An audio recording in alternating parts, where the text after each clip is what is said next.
aliens abandoned their damaged starship on Earth, now they begged to have it returned. Best HFY stories. The night sky shimmered with the familiar hum of the world's usual starlit calm. But on this night, something different punctured the serenity, a flash of light, streaking across the heavens like a falling star. It was no star, though. It was a ship, a massive, metallic, and clearly distressed vessel, tumbling towards Earth in a fireball of chaos. With a deafening crash, the alien starship collided with the Earth's surface. Dust billowed around the impact site, and the world stood still, watching in awe. The ship was unlike anything humanity had ever seen. Its sleek, jagged edges shimmered with an unnatural glow. Though battered and scarred, the once gleaming surface of the craft was now dented and fractured. There were no markings, no logos, no insignias. It looked like it had been through hell and back, something humanity couldn't quite wrap its head around. Days passed before any kind of response came. Governments and organizations scrambled to assess the wreckage, but it was too dangerous to get too close. Strangely, no one from the ship had made any attempt to contact Earth, and there were no signs of life. For weeks, it lay dormant, a silent enigma to the world's top minds. Then, the transmissions began. It started with a low hum, almost like an eerie whisper. Slowly, the message grew clearer, until it was unmistakable alien speech, distorted at first, but eventually deciphered through Earth's rapidly advancing tech. It was the aliens' desperate cry for help. The message was simple yet profound. Please, you have to return our starship. It's all we have left. We are the Zyrex. We've lost everything. Our fleet, our people, everything. Please, help us. We beg of you. Do not leave us stranded. The message was broadcasted to every corner of the globe. World leaders, scientists, and military strategists scrambled to interpret what this meant. Who were these aliens? Why had they left their ship here? Were they truly asking for help? Or was this a trick? A team of human diplomats, scientists, and experts was assembled to investigate further. After months of tense negotiations, the aliens, now revealed as the Zyrex, finally made contact. The first meeting was set in a remote location, under tight security. The Zyrex were humanoid in shape, standing at over 7 feet tall, with metallic-like skin and glowing, multifaceted eyes. Their faces were sharp, with expressions of both dignity and weariness, and their body language was anxious, as if expecting hostility. We understand your fear. The Zyrex ambassador spoke through a translator, his voice carrying an air of urgency. We are not invaders. Our ship is all we have. It was damaged in a fight, and we had no choice but to abandon it. Please, you must help us return it. Without our ship, we cannot leave this planet, and our people will perish.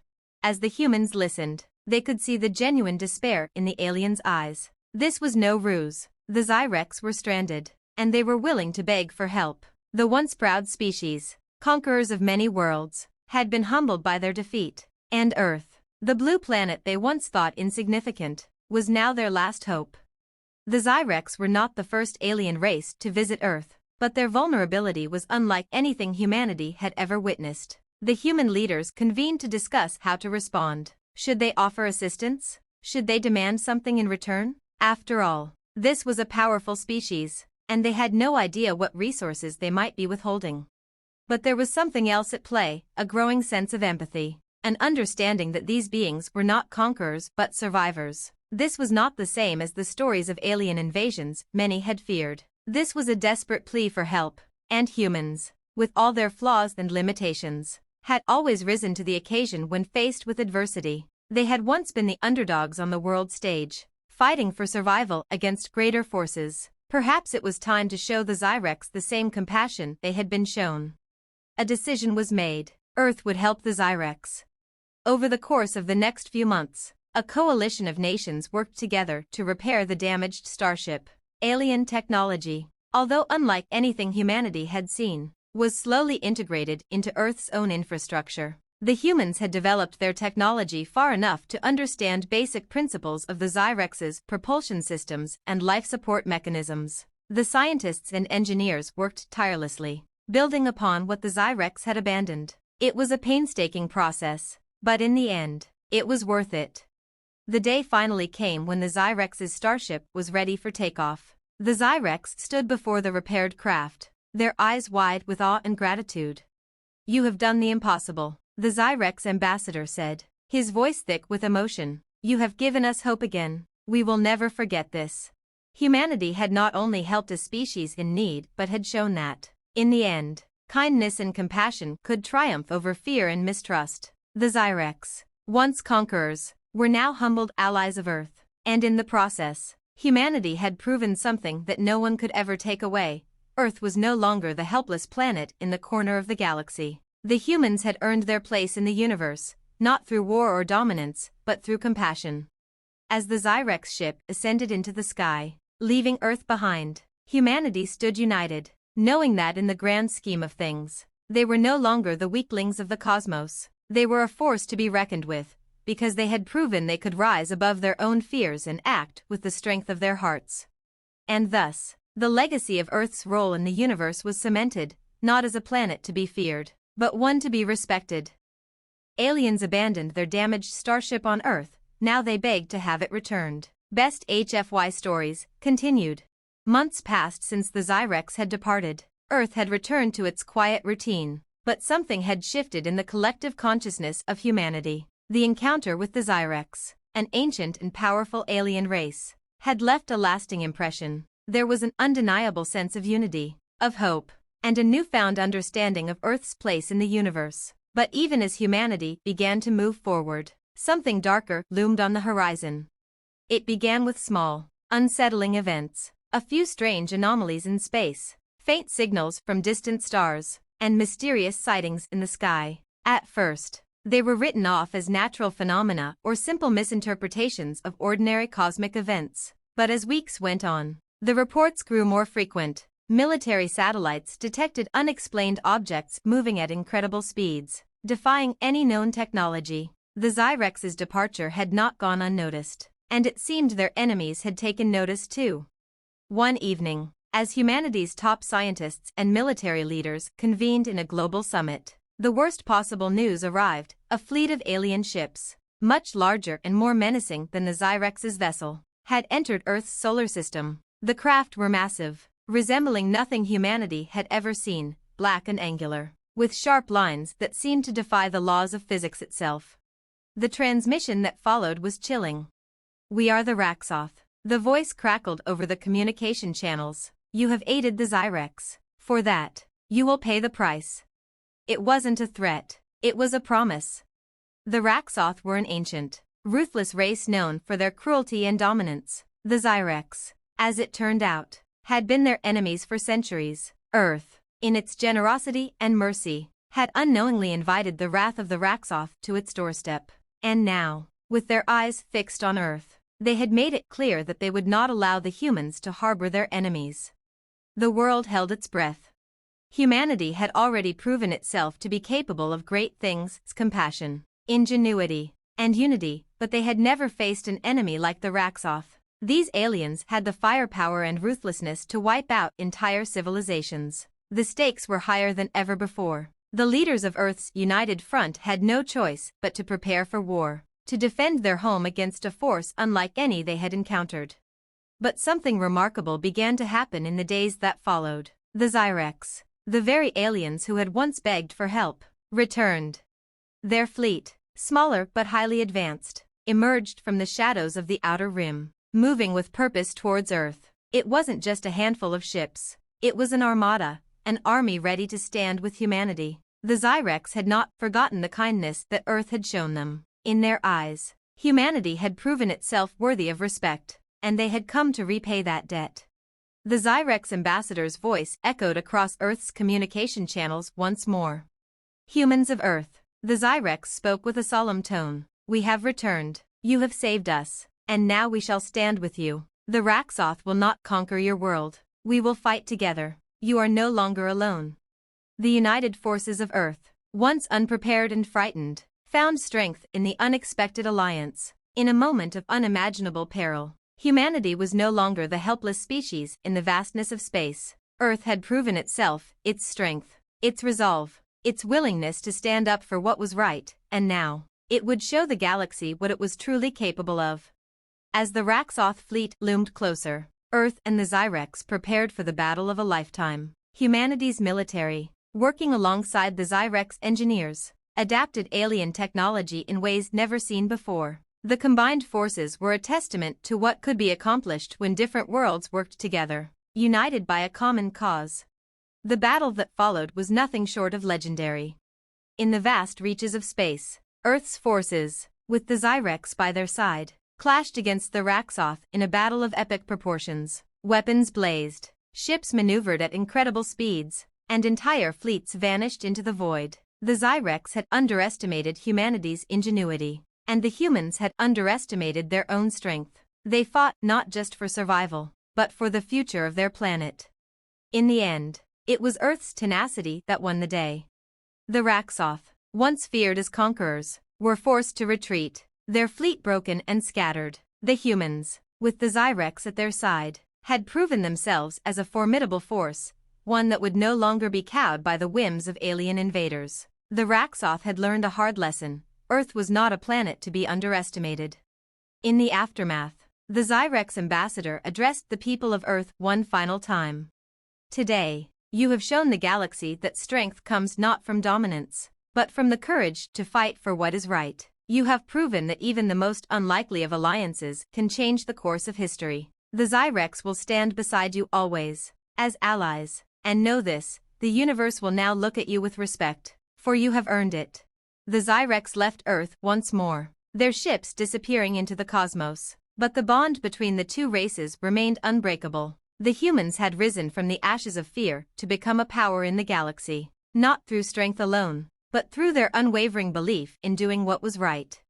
And so, Earth stood strong, a beacon of hope in the universe, a testament to the power of compassion, unity, and the indomitable spirit of humanity. From that day forward, no one would ever question the strength of Earth again.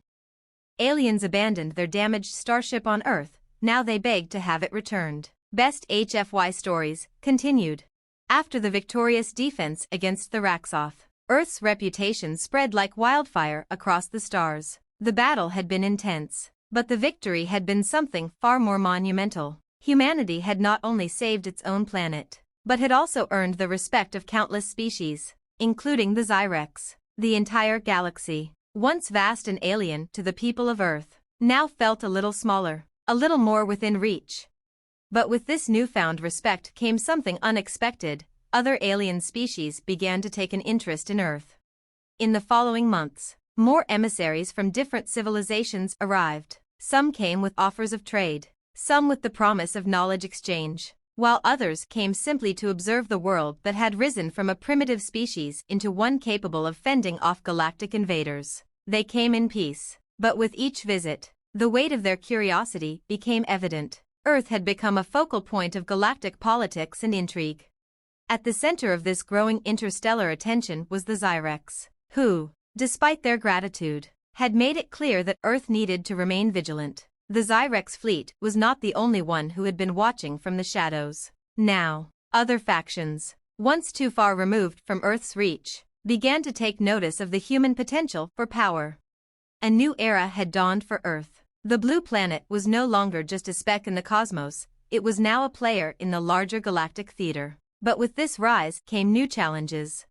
One particular species, the Ascendari, arrived with an offer that no one expected. They wished to establish a permanent, peaceful colony on Earth. The Ascendari were a peaceful, technologically advanced race that believed in the advancement of all civilizations through cooperation and mutual aid. They brought with them advanced technologies that could cure disease, reverse environmental damage, and enhance the human experience in unimaginable ways. Their technology could help Earth achieve its potential in ways humanity had only dreamed of. But the catch was something humans were not ready for. The Ascendari wanted to integrate their culture into Earth's society. They proposed a shared governance model, where both humans and Ascendari would rule together, blending their strengths and wisdom. The offer was enticing: peace, prosperity, and advancements beyond human imagination. But there was a dark undercurrent to their proposal. The Zyrex, ever watchful and protective of Earth, strongly opposed the idea. They saw the Ascendari's offer as a subtle form of manipulation. They had encountered the Ascendari before, and while their intentions appeared noble, The Zyrex warned that such an arrangement could lead to Earth's dependency, or worse, to being subjugated in a subtle way that could undermine humanity's sovereignty. The dilemma rocked the world. The diplomatic talks were tense, and every nation on Earth felt the weight of the decision on their shoulders. The Ascendari's technology promised to heal the planet, but the Zyrex's warnings rang loud and clear. Earth was at a crossroads, one that could decide whether it remained a free world or became another pawn in the galactic chessboard. Then, in an unprecedented move, Earth's leaders reached out to the galaxy's newest ally, the Raxoth. While the Raxoth were still recovering from their defeat, their empire was not so easily shattered. They had taken the brunt of the loss, but their thirst for power remained, and as it turned out, they had an unexpected offer. They would provide Earth with military support to defend itself against any future threats, but only if Earth remained independent. Rejecting the Ascendari's offer, their message was simple: we may have been enemies, but we respect strength. You are a formidable force now, and we will back you. The stakes were higher than ever. Earth's decision would shape not just its own future, but its place in the galaxy. The Ascendari's offer promised peace, but at what cost? The Raxoth's support was born of self-interest, but it came with a stark warning: to remain strong, Earth must never allow itself to become a puppet in anyone's game. With the galaxy watching and the fate of Earth hanging in the balance, the leaders of the world came together for one final summit, more intense than any before. As the discussions unfolded, humanity faced a powerful realization. They had already proven their strength once, and in doing so, had earned the trust of both allies and enemies alike. But this new challenge was different. It wasn't just about defense, it was about preserving the very essence of what it meant to be human. The Ascendari and the Raxoth each made their case, each offering their version of what was best for Earth. But the world's leaders, united as never before, understood something critical: they could no longer be pawns in a galactic game. They had the potential to write their own destiny. And so, after much deliberation, Earth's representatives made their decision.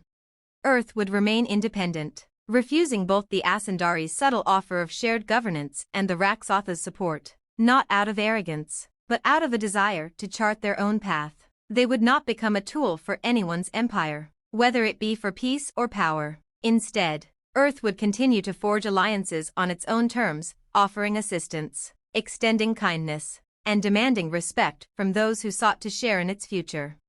The Zyrex, who had stood by Earth through thick and thin, were the first to offer their unwavering support. They, too, recognized that Earth had earned the right to decide its future. As the galactic players shifted around them, humanity stood tall, undaunted. The story of Earth was no longer that of a fragile world caught in the cosmic winds. It was the story of a species that had survived, thrived, and now stood shoulder to shoulder with the greatest civilizations the universe had ever known. And so, with new allies, new technologies, and a renewed sense of purpose, Earth's place in the galaxy was secure. No longer would the galaxy's powers look at Earth with condescension. Humanity had proven its worth, and in doing so, had changed the course of the future, not just for Earth, but for the entire cosmos. And as the stars shone down, the people of Earth knew one thing for certain: this was only the beginning. Aliens abandoned their damaged starship on Earth, now they begged to have it returned. Best HFY stories, continued. The years following Earth's decision to remain independent and forge its own path were transformative. Humanity's resolve had turned the planet into a beacon of strength and autonomy in a galaxy filled with complex politics, ancient rivalries, and hidden agendas. Earth had become the point of focus for civilizations from every corner of the universe. Some came to trade, some to learn, and others to observe, perhaps hoping to unlock the secret to the resilience that humanity had demonstrated.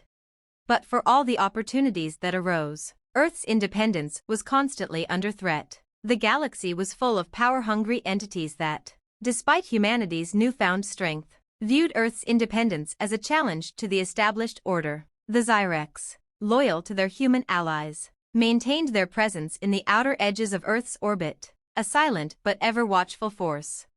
One day, a new player arrived, one unlike any other species humanity had encountered. The Salrax, an ancient and nomadic species, approached Earth under a banner of diplomacy. The Salrax were not conquerors, Nor were they pacifists, they were something far more complex. Nomads by nature. They traveled from system to system, gathering knowledge, trading resources, and shaping civilizations in their wake. They were said to be the keepers of forgotten knowledge and secret histories of the galaxy.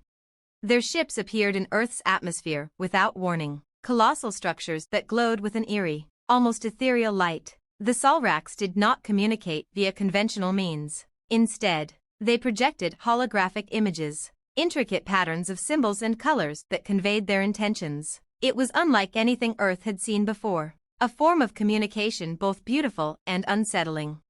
A team of human diplomats, scientists, and Zyrex allies gathered to meet with the Salrax, unsure of what to expect. When the encounter finally took place, Earth's representatives were greeted by a figure who seemed both ancient and ageless, with translucent skin that shimmered like stardust. Their eyes, or what passed for eyes, were vast, swirling pools of light.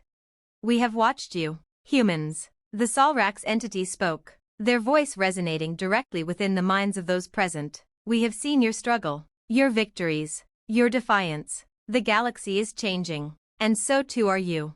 The Salrax were intrigued by Earth's defiance of the powerful galactic empires that had attempted to manipulate it. But there was more to their interest. The Salrax, it turned out, were searching for a new home. Their ancient star systems were dying, and they sought to join with a thriving civilization to carry their knowledge forward. They offered humanity a gift, access to the ancient Salrax archives, repositories of knowledge that spanned millennia, from the creation of stars to the secrets of interstellar travel and energy manipulation. But there was a catch. The Salrax had no intention of simply providing their knowledge and departing. They sought integration. They wanted to share their wisdom with humanity, but they also wanted a stake in Earth's future, an alliance that would ensure their survival, and theirs alone, among the stars. The terms of the agreement would make the Salrax an integral part of Earth's future, entwining their fate with that of humanity. It was a proposal that split the leaders of Earth. Some saw the Salrax offer as an opportunity to propel humanity into a new era, unparalleled advancements in technology, energy, and exploration that could elevate Earth to galactic prominence. Others feared that allowing the Salrax too much influence would slowly erode Earth's autonomy. Much like the Ascendari's offer had once threatened to do, Earth had already fought for its independence, and now another powerful force wanted to share in its future, under terms that weren't entirely clear. The Zyrex, who had become Earth's staunchest allies, were deeply concerned. They understood the temptation of the Salrax's offer, but they also knew that these ancient nomads did not give without expecting something in return, something far more complex than simple knowledge. They warned that the Salrax, despite their peaceful appearance, were survivalists at their core. In their pursuit of longevity, they could gradually become the hidden puppeteers of Earth's future. Once again, humanity faced a difficult choice. The Salrax were not conquerors. Their history was one of peaceful coexistence with countless civilizations across the galaxy. Yet their offer was not without strings attached, and their true intentions remained veiled. Humanity could gain everything they had ever dreamed of, but at what cost? In the midst of the growing tension, a surprising voice emerged, one that no one had anticipated. It was from the Raxoth, the very species who had once attempted to invade Earth. Their empire, still licking its wounds from their defeat, had rebuilt itself into a new form, far more focused on survival than domination. The Raxoth now sought an alliance of their own, one that could strengthen their position in the galaxy. They offered military support, advanced weaponry, and strategies learned through their bitter experiences with galactic war. But, much like the Salrax, their true motives remained unclear. For the first time, Earth found itself at the center of a dangerous cosmic chessboard, caught between two powerful factions: the Salrax, with their peaceful, knowledge-based offer, and the Raxoth, with their raw military power. Both wanted Earth's alliance. They each sought something different from humanity, yet each offered something humanity could use to secure its place in the galaxy. The decision was not easy. Earth had fought hard to preserve its independence, and it was clear that the time had come to once again prove its strength, not through military might or raw power, but through its ability to choose its own destiny. In the end, after long deliberation and consultation with their allies, Earth chose a third path, one that surprised even the most seasoned galactic diplomats. Rather than aligning completely with the Salrax or the Raxoth, humanity chose to remain neutral in the growing conflict between the two factions. Earth would continue to forge its own path, using the knowledge it had gained from the Zyrex, the Ascendari, and now, the Salrax, to build a future based on collaboration, not dominance. Earth's leaders declared that they would not be a pawn in anyone's game, nor would they allow themselves to be drawn into galactic conflicts that threatened their autonomy. Instead, they would continue to offer alliances based on mutual respect and independence, choosing allies that respected Earth's sovereignty and worked with humanity, not over it. This bold declaration reverberated throughout the galaxy. Humanity had once again proven its ability to stand firm in the face of overwhelming pressure. Earth would not be swayed by the grand designs of powerful factions. It would choose its allies wisely and, most importantly, hold to its own values of freedom and independence. And so, Earth entered a new chapter, with the support of the Zyrex, the wary respect of the Raxoth, and the cautiously watched presence of the Salrax. Humanity's destiny was its own. The galaxy, vast and unpredictable, now knew that Earth was no longer just a backwater planet. It was a force to be reckoned with, a civilization that had proven its worth time and time again, and one that would shape its own future, no matter the cost. The stars had never seemed so close, or so full of possibilities. Aliens abandoned their damaged starship on Earth. Now they begged to have it returned. Best HFY stories continued. As Earth's status grew in the galactic community, a new and unexpected challenge arose, one that would test humanity's resolve and ingenuity in ways they had never imagined. The galaxy, vast and full of alien civilizations, had always been a place of uncertainty, but now humanity was no longer an innocent bystander. Earth had become a focal point, a pivotal player in the cosmic web of alliances and rivalries. With the Salrax and the Raxoth both keeping a wary eye on humanity, a new, more insidious threat began to take shape, one that wasn't concerned with alliances or diplomacy but with Earth's very existence. It started with strange phenomena, unexplained shifts in gravity, sudden fluctuations in Earth's magnetic field, and mysterious energy surges detected deep within the planet's crust. At first, these anomalies were dismissed as natural occurrences, strange but ultimately harmless. But as the incidents continued and became more frequent, the scientific community grew alarmed. There was no clear explanation for what was happening, and it wasn't long before humanity realized that these anomalies were being triggered by something beyond Earth. Then, the truth emerged in the most terrifying way possible. A new species, calling themselves the Nihilith, arrived on the edge of the solar system. They were a race unlike any other humanity had encountered. The Nihilith were a mysterious and ancient species, their bodies composed of a dark, shimmering energy that seemed to absorb light. They communicated not with words, but with waves of psychic energy, sending ripples through the minds of those they encountered. Their presence was suffocating, as if the very essence of their existence drained the life around them. The Nihilith, however, were not interested in conquering Earth. They were not interested in trade, alliances, or knowledge. Their only desire was far more sinister. They had come to consume. The Nihilith were a parasitic race, feeding on the energy of planets and civilizations. They drained the life force from worlds, leaving them barren and lifeless. Entire star systems had fallen to their insidious hunger. The Nihilith did not conquer in the traditional sense. They simply consumed everything, leaving nothing behind but an empty husk of what once was. And now, Earth was their next target. As the Nihilith's ships appeared at the edges of the solar system, Earth's leaders understood the dire threat that loomed over them. The Zyrex, the Salrax, and even the Raxoth could not stand idle. This threat was unlike anything they had ever faced. The Nihilith were not an enemy that could be fought in the traditional sense. They were a force of nature, an unstoppable tide of destruction that would consume Earth and everything it stood for. In the face of this apocalyptic reality, humanity had no choice but to take action. They could not stand idly by and hope for salvation from their alien allies. This was a battle they would have to fight themselves. The knowledge and technology they had gained from the Zyrex, the Salrax, and even the Raxoth would be their only hope. It was time for humanity to make a stand.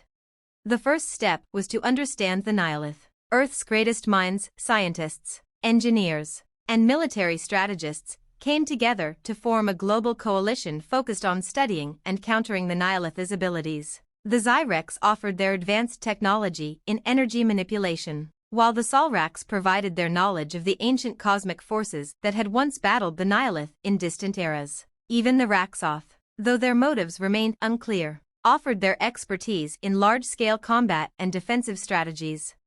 The most critical discovery came when Earth's top scientists realized that the Nihilith's ability to drain energy was not unlimited. They relied on a vast, hidden network of energy nodes scattered throughout the galaxy, nodes that were responsible for amplifying their consumption powers. If these nodes could be found and destroyed, it would cripple the Nihilith, cutting off their ability to drain energy on such a large scale.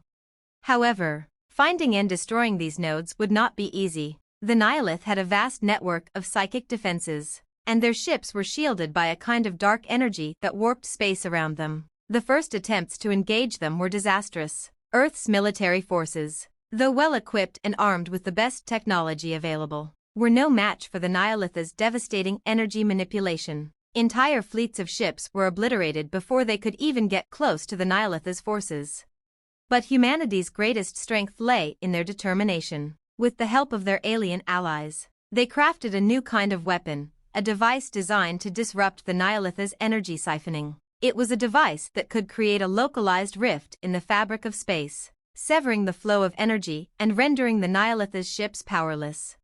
The stakes were higher than ever. Earth's leaders, joined by their alien allies, made the bold decision to launch a final assault against the Nihilith's energy nodes. The operation was fraught with danger, with the fate of the entire planet hanging in the balance. The Raxoth provided their vast military strength, while the Zyrex and Solrax offered their technology to create a weapon capable of piercing the Nihilith's energy fields.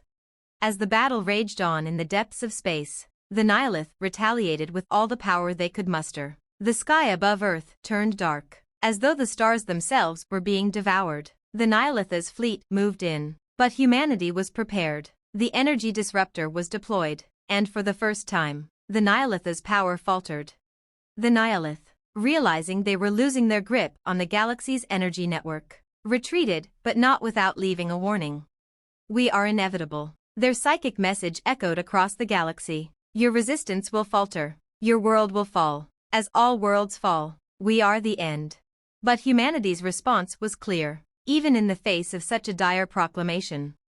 "No." The voice of Earth's leader rang out. "We are the beginning, and we will not fall." The Nihilith were not defeated completely, but their hold on Earth was broken. Humanity had not just survived. They had demonstrated their power and resilience to the galaxy. They had proven that no matter the odds, Earth would always fight, always stand, against any force that sought to end them. As the dust settled and the galactic powers watched, Earth stood once again, a shining example of what it meant to be human. In the vastness of the cosmos, humanity had taken its place, not as a pawn or a victim, but as a force in its own right, one that could not be consumed or destroyed. And the stars, once a distant mystery, now seemed a little brighter, for they knew that Earth would forever endure.